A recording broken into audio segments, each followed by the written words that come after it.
rock bottom teaches you more lessons than mountaintops ever will. And I think I got to a point where I actually hit rock bottom. That's where I gave myself one more chance and I decided to start exercising. Everything happens for a reason, and so I'm grateful for even the bad things that have happened to me, because this is how I know I'm a winner, is because I can never lose when I turn every little loss in my life to a lesson.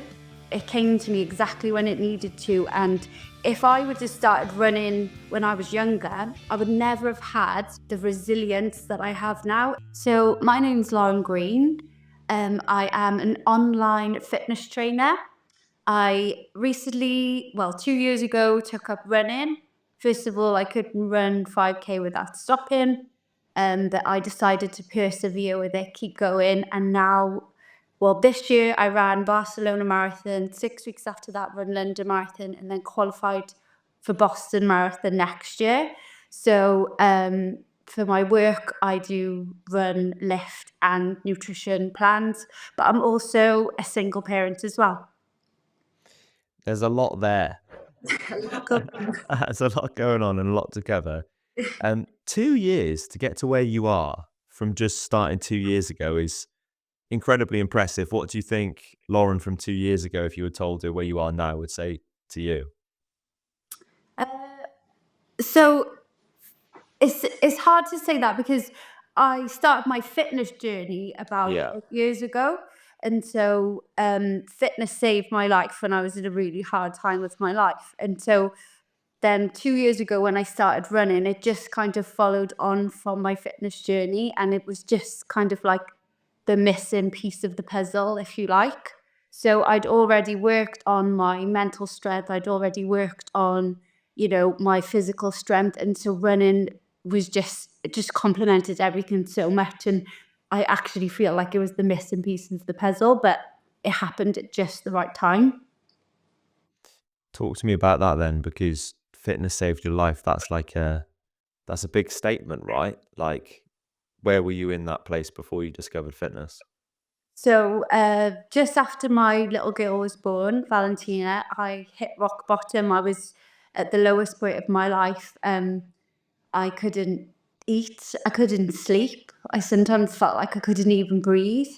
And for a while, I actually wanted to give up on life. Like I didn't believe in myself. I didn't feel like there was a point in my existence. And it was a really hard time. And I would drink alcohol. I would go out on weekends. I would make silly decisions. And what I found out is it didn't actually take away the pain. It actually made the pain 10 times worse. And so I needed something. So they say rock bottom teaches you more lessons than mountaintops ever will. And I think I got to a point where I actually hit rock bottom, where I actually wanted to end it all. And I wanted to give up, but something inside me had one more fight left in me. And I'm so glad that I didn't give up. I kept fighting. I kept believing in myself. And when I hit rock bottom, that's where I gave myself one more chance and I decided to start exercising. And so just doing things like lifting weights, lifting, 2 kg heavier 1 week or a month later, just setting yourself little goals and keeping your promises that you made to yourself, and then building and building. And that kind of built my self-worth, it built my confidence, and it saved my life. And so I promised then that I wanted to save or help other people with the power of fitness the way that it helped me. And so that's why I knew that my calling in life was to be a coach, was to be a trainer, was to help other women in my situation, because I think by hitting rock bottom and feeling lower than low, I can see things in other people that other people can't, and I can feel things in people that other people can't. And so it gives me a great edge as a coach. And I know how much the fitness can help, I know how much that consistency and working on your health can help you physically, but also mentally. And so that is how fitness saved my life. I was actually on your Instagram a couple of days ago, just doing a little bit of research before we had this chat, and there was one quote on there. It was from a while ago, but I've never heard it before, and I really liked it, which is "Start and never stop." And I think like listening to your story then and talking kind of about how 8 years ago you found fitness, it feels like that is a really good way of kind of relaying what you've done. Like you started and you're never gonna stop because you found that thing that helps you physically, mentally, through life, through life's challenges. Does it feel like an incredibly special thing to have found, and not only for yourself, but now to be able to share that with others? Yeah, definitely. I feel like everything happens for a reason. And so I'm grateful for even the bad things that have happened to me, because this is how I know I'm a winner, is because I can never lose when I turn every little loss in my life to a lesson. So Yeah. even if I lose, it's actually a win because it's taught me something, and I can use that in my everyday life and the way that I help other women. And so, yeah, It's sometimes hard though, isn't it? Those treating every loss as a win, because in the moments when the loss is happening, that's really difficult. Like, do you have to remind yourself, right, this will be something in the future. I just kind of have to be in it now when it hurts. 100%. And I know from experience. And so now when I look back at things where I felt like, oh, when I used to feel like what I wanted to give up, or I couldn't do this anymore. Now when I look back at that, I see the lesson in it, and I see Yeah. what it's taught me and how it's developed me as a human now. And so it's only through life experience that has kind of taught me that. So, but it's a great way to live, and it's a great way to live by, because if you keep that positive mental attitude, like I said, you can never lose. So if now, I don't know, my internet dropped or something or whatever, I'll just think, yeah, but you know why that happened? Because Yeah. this. Like I can always see it because I look for it. And it goes with everything. Like if you're constantly looking for the positives in everything, you can never lose. Do you think, and this might be a bit of a strange question, but would you have wanted to discover fitness before you did? Like now looking back, or do you think it came into your life at exactly the right time and you wouldn't change anything about that journey? It's a good question, because I have found there's been times where I've thought, I wish I did this sooner. Like I'm 40 next year, and I think to myself, oh, I wish I saw, look how good I've progressed in 2 years. Imagine if I started when I was younger. But then I reminded myself that it came to me exactly when it needed to. And if I would have started running when I was younger, I would never have had the resilience that I have now. And so, what I know now when I'm running, yeah, it hurts. If I'm trying to get a PB, if I'm trying to run a marathon or do a fast 5K, yes, it burns. Yes, my lungs are burning, my quads are burning. Yeah, I want to give up, but I know that I can push through that pain, and I know how it feels on the other side of that. And I think if I would have started this journey any sooner, I wouldn't have been any better, because I wouldn't have that mental resilience that I do now. Almost like that life experience, that history that you've got has built the resilience to make you a better runner, which is an an interesting way, isn't it, of looking at it? Because you hear the story all the time, like running's made me resilient, but in your case, life has made you resilient, and then running has come into it after. If that makes sense. Yeah, 100%. But I know, when I was running my first marathon, and everything inside me, was telling me to stop. Stop! Stop! Everything, Stop! yeah, everything inside me was like, abort mission, this is not safe. Like, the body can't do this. But is that mental strength that I've Yeah. taught myself to just keep pushing through. And you need that as a runner, especially if you're going to try and do big things like run marathons or get PBs. You need that mental resilience. You mentioned your daughter and you mentioned being a single parent. How do you go about balancing that? Because that's got to be tricky as well with all the clients you've got, then your personal fitness and running journey, and then your daughter as well. Like that's a busy life. How do you go about balancing it? So I actually have 3 children. My Oh, okay. yeah, so my little one, you'll see her with me all the time, but my other two actually think I'm cringe and they don't want anything to do with me. So that's when they're never on my Instagram page or anything. But so when I started doing my personal training and I started doing my classes and everything, I was getting really, really busy. And then lockdown came. Okay. I was getting really busy, but I was finding it hard to juggle it all. Like I would have to bring my little girl, because she was really small, to my classes, to my personal training sessions with me sometimes, and sit her on the floor with some colouring in or whatever. I used to have to bring her with me. Then lockdown came and I really panicked, because I thought, I've got something good here and I'm really good at this and I'm just getting busy, and I thought it was all going to have to just put on pause or stop and I'd lose the momentum. But the day before lockdown came, I was like, do you know what? I'm going to do a live workout. Now, I'd never done a live workout before. I didn't even like my face on FaceTime at the time, because I still hadn't grown in my confidence that way. And I just thought, no, you've got to do what scares you. So I put a post out the night before. I was like, listen, guys, I know we're all going through a hard time. I'm going to go live in the morning at 10 a.m. We'll do a live workout. We'll train together just to get through this hard time, because I thought lockdown would be a couple of weeks. So went live at 10 a.m. Loads of people joined. Loads of people loved it. And it was an amazing thing for us all to get together through such a uncertain and challenging time. So the fact that I got such good feedback really fed me as well, fed my soul, and made me feel like, I don't know, I knew my worth a little bit more. So I was like, right, I'm going to go live every single morning at 10 a.m. all the way through lockdown. Every single morning, Friday, Saturday, every day, even Sundays, I went live every single day at 10 a.m. So in the end, I built this community, and sometimes when I'd press live, there'd be 600 people on the live workout. I just built this huge community. But again, it's the momentum. I didn't stop. I didn't take a single day off. But going back to what you said about being a single mum, I could do these live workouts at home.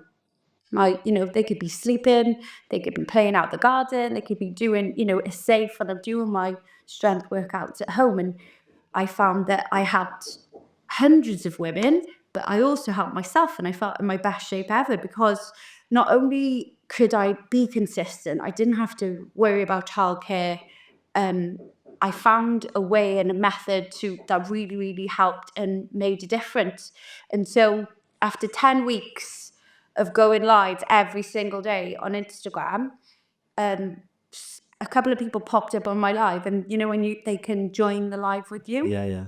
So they joined the live with me, and they basically surprised me. They'd all put money together. Now, bearing in mind, in some of these live workouts, my electricity would go out, so I was skint. Single mum, you'd hear beep, beep, beep, and all the power would be cut out. But they all put money together. They were like, Lauren, we've put £600 in your bank account. We've got you vouchers, this, that. And I just burst into tears on this live, because I couldn't believe, one, the people actually wanted to train with me, and two, that they actually wanted to pay me for it. And then the people who trained me actually said, we are not letting you do this for free anymore. We want to pay you a monthly subscription. And so that's how I started my business, because they actually told me in the end, you've got to stop doing it for free, and we actually want to pay you and subscribe to your live workouts. And I still do those live workouts now to this day. Do you think that's, I mean, it's such an amazing story, that, isn't it? And it does kind of restore your faith in humanity a little bit.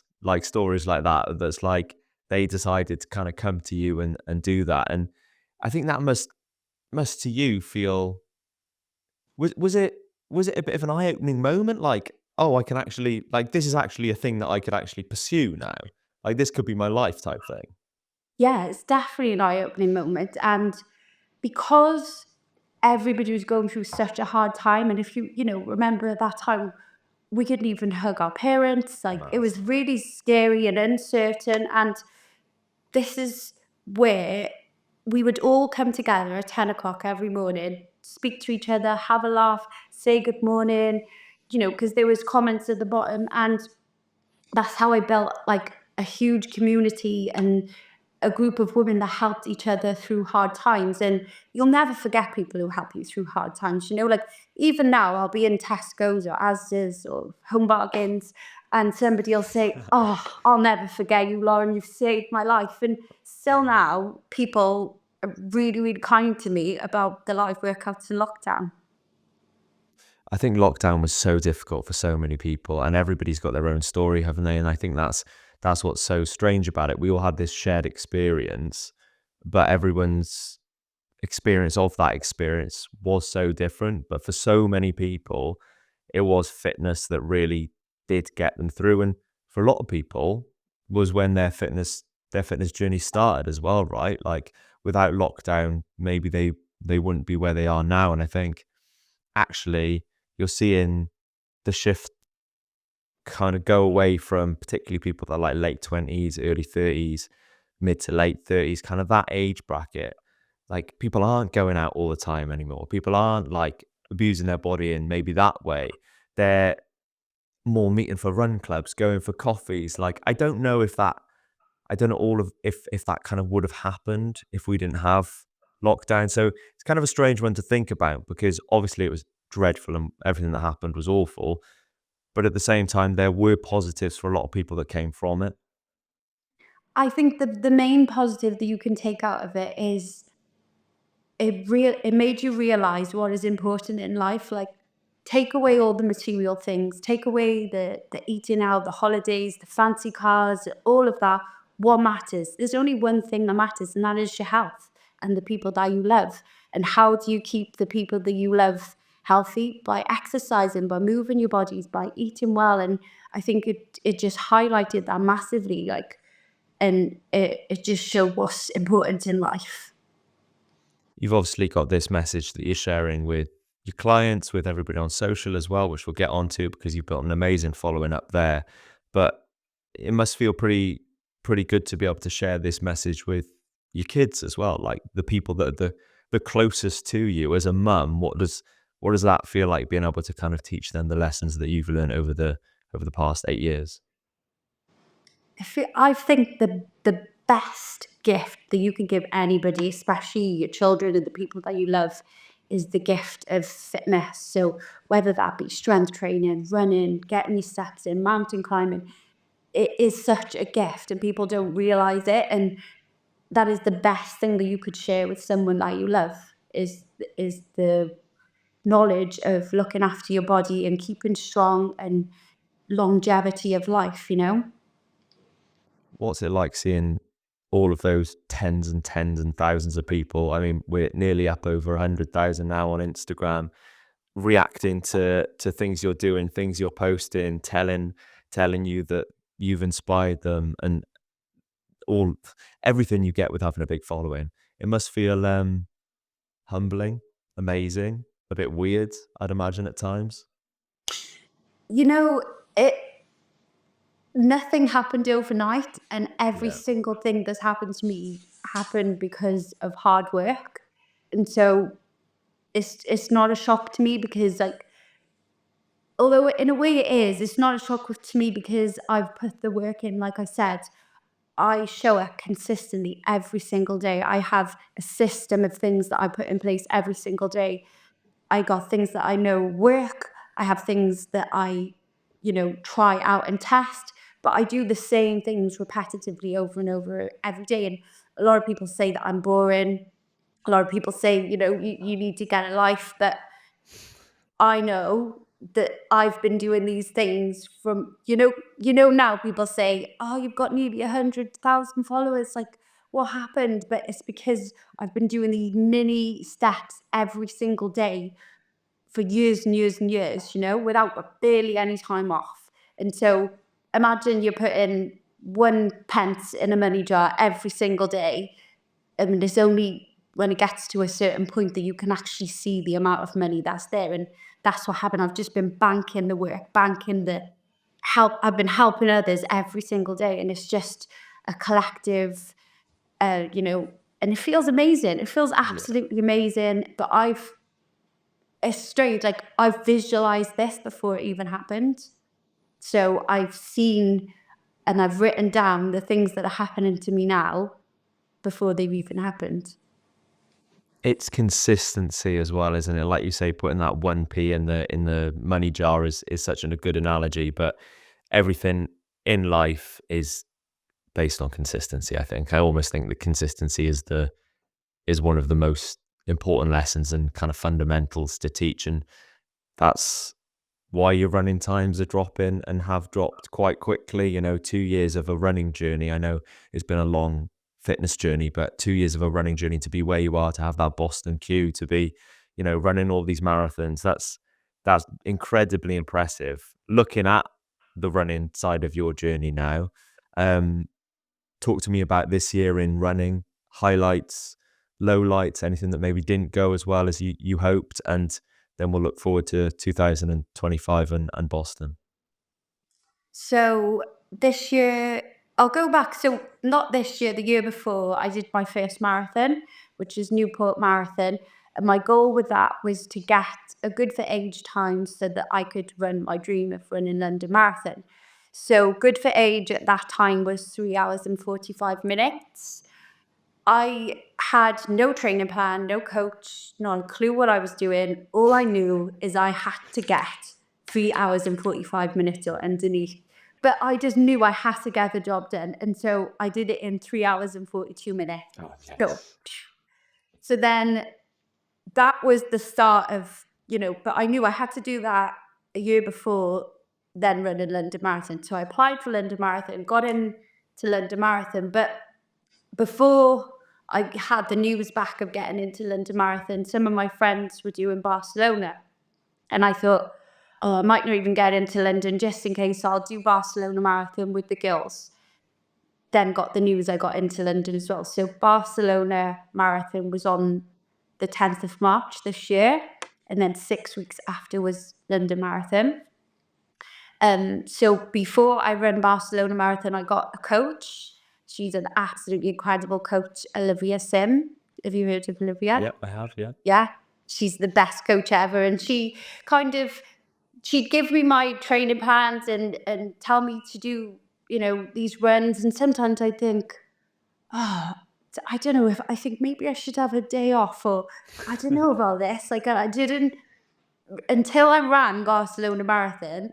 Now I'll put my trust in whatever she does, because I didn't really understand the way that the coaching works and everything at this point. And so when I ran Barcelona Marathon and she told me what my marathon pace should be, but I kept feeling like I can go faster. But I kept thinking, no, slow yourself down.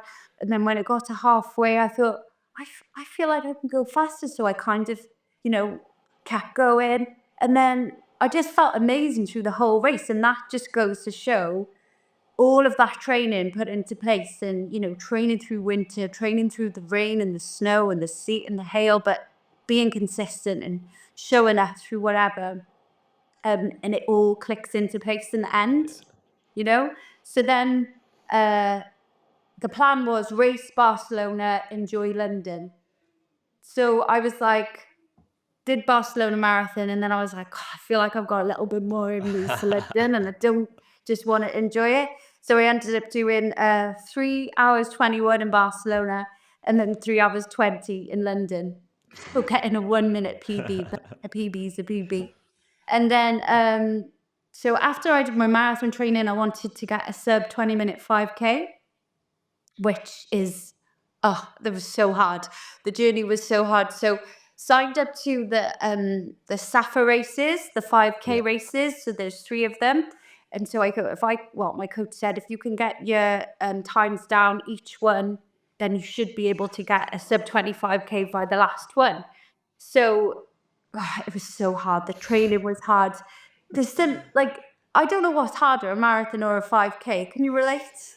I can hugely relate, and actually, I know you know Sam Griffiths as well. He's been on the pod, and we had this conversation. And Yeah. I've always been the sort of quote unquote athlete that has been good for a long time, right? So like marathons, above marathons, I can just keep going. And this year I've been trying to get a bit faster, or in the last year, and to try and run a fast 5K, I personally think is the hardest thing, or one of the hardest things. I've been like had a half goal this year, And it's so interesting then when you put yourself in that position of like redlining the whole way, how difficult it actually is. Do you know what I mean? And I think that is a yeah, I can certainly relate. So what was it like when you did that? It was really hard going from marathon training to fast Yeah. 5K training as well, because there's totally different energy systems. And so my body was like, whoa, what's going on here? And for a long time, I felt really, really slow and like I just didn't have it in me. And, there was a part of my brain saying, "Oh, don't bother, just stick to marathons." But then the other little part of my brain that makes me keep going was like, no, keep pushing, keep working hard. So I did, and each race I got down 20 seconds faster. So good. Love that.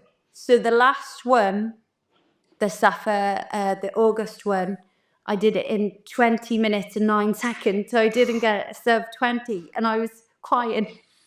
I was literally sat at the finish line crying with my head in my hands, but obviously didn't give up. And then 4 weeks after that, I did a 19:53. So I Oh, did it in the yes. end. Yes. And it was so much hard work, and your body feels like it's going to explode. And you look back at those moments now, don't you? Like those races, those 3 races that you did, those 3 5Ks where it was dropping down 20 seconds, 20 seconds, 20 seconds. And you look back at that, and now when you're running your sub 25Ks, you're like, if it almost feels like you can't believe like that you've done that kind of thing. It's always a really weird thing to remind yourself. And sometimes you have those results then that you're like, oh well, I didn't PB that race, or I feel a bit rubbish about it. You're like, hang on, like 6 months ago I couldn't even get close to that time. So it's like important to remind yourself. You Yeah. you mentioned the coaching thing there, which I found really interesting, something I related to. Did you did you find it difficult initially to maybe put your trust in someone else? Because, you've had this fitness journey and you've been on this fitness journey yourself for so long. Sometimes it's difficult, isn't it, to hand over that sort of trust to somebody else. Did it feel a little bit like that when you first got a coach? Yeah, 100%. I know that my coach is an absolutely incredible runner and so fast, but then you kind of think, well, you're fast, it's okay Yeah. for you, and I'm not, and you can't help but have those sorts of feelings. And I kept having to stop myself of thinking like that, because I know, well, I'm a coach, so I know that other people probably think that about me. So, but then there would be times and I think, like, I don't know what this is doing, or, but then it's not until you, like I said, you put all of those pieces together and you think, wow, this really worked. This is amazing. And so, yeah, and then my coach Olivia helped me to get my fast 5K as well. So now I'm just like, whatever she tells me to do, whatever it is, I just go and do it. Like, I don't even complain or do it because I know it's going to work. And Boston now, the qualification has happened. You've got that queue. That's obviously a massive thing for so many people in running. How are you feeling? How do you hope to feel when the race comes around? And what are the goals for 2025? So I want to complete the world majors, and Boston's one of them. Like I said, I'm 40 next year, and I may not be getting a Boston qualifying time for much longer. So I just thought, go for it. And I'd love to get a sub 3 hour marathon. I'd love to get that one day, but uh, I just got to go for Boston. So once I got the Boston qualifying time, I thought, yeah, go for it. And lots of people said, well, you're not going to get a PB, like a really good PB on Boston, because it's a really hilly course, isn't it? There's a hill called Heartbreak Hill. And I've watched videos of people actually being sick on this hill, crying, crawling up this hill. And then I think, what are you doing? But I I kind of visualize me doing Boston, and it's strange. Like, I'll have these sort of visualizations and then I write them down and then I just think you've got to do it.